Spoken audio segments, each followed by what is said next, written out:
Hello, I'm Severn Suzuki speaking for ECHO, the Environmental Children's Organization.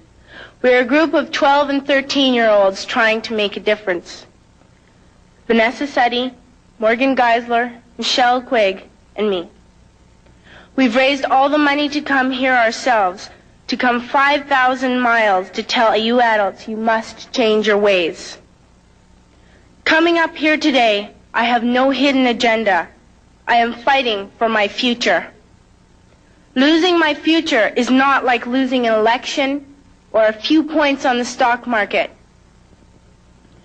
I am here to speak for all generations to come.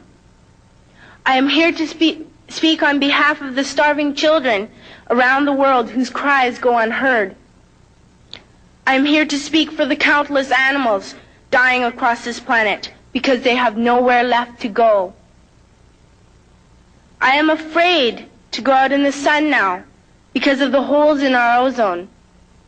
I am afraid to breathe the air because I don't know what chemicals are in it.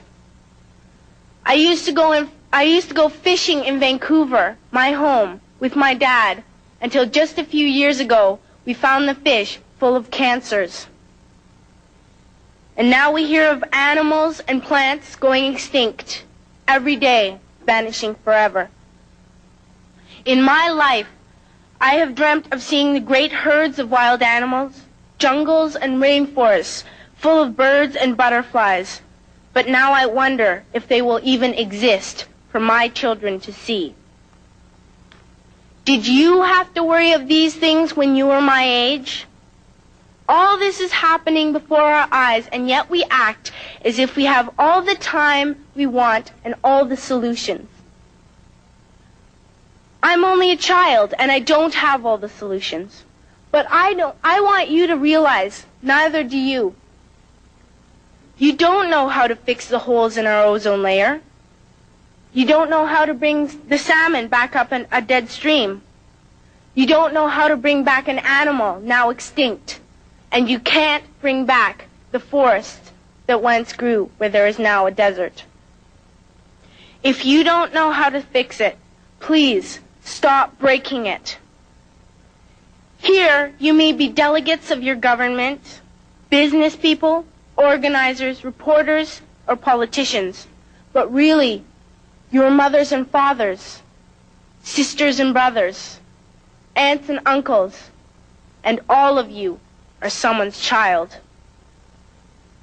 I'm only a child, yet I know we are all part of a family, 5 billion strong. In fact, 30 million species strong.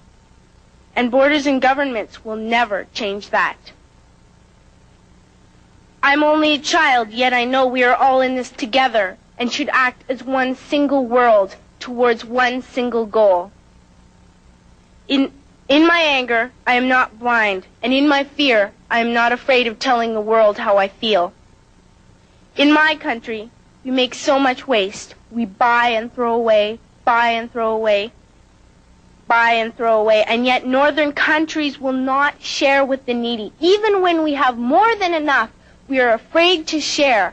We are afraid to let go of some of our wealth. In Canada, we live the privileged life, with plenty of food, water, and shelter. We have watches, bicycles, computers, and television sets. The list could go on for 2 days. 2 days ago, here in Brazil, we were shocked when we spent time with some children living on the streets. This is what one child told us. I wish I was rich. And if I were, I would give all the street children food, clothes, medicines, shelter, and love and affection. If a child on the streets who has nothing is willing to share, why are we who have everything still so greedy? I can't stop thinking that these are children my own age, that it makes a tremendous difference where you are born. That I could be one of those children living in the favelas of Rio. I could be a child starving in Somalia, or a victim of war in the Middle East, or a beggar in India. I am only a child, yet I know if all the money spent on war was spent on finding environmental answers, ending poverty, and finding treaties, what a wonderful place this earth would be. At school, even in kindergarten, you teach us how to behave in the world. You teach us not to fight with others, to work things out, to respect others, to clean up our mess, not to hurt other creatures, to share, not be greedy. Then why do you go out and do the things you tell us not to do? Do not forget why you are attending these conferences, who you're doing this for. We are your own children. You are deciding what kind of a world we are growing up in. Parents should be able to comfort their children by saying, everything's going to be all right. It's not the end of the world, and we're doing the best we can. But I don't think you can say that to us anymore.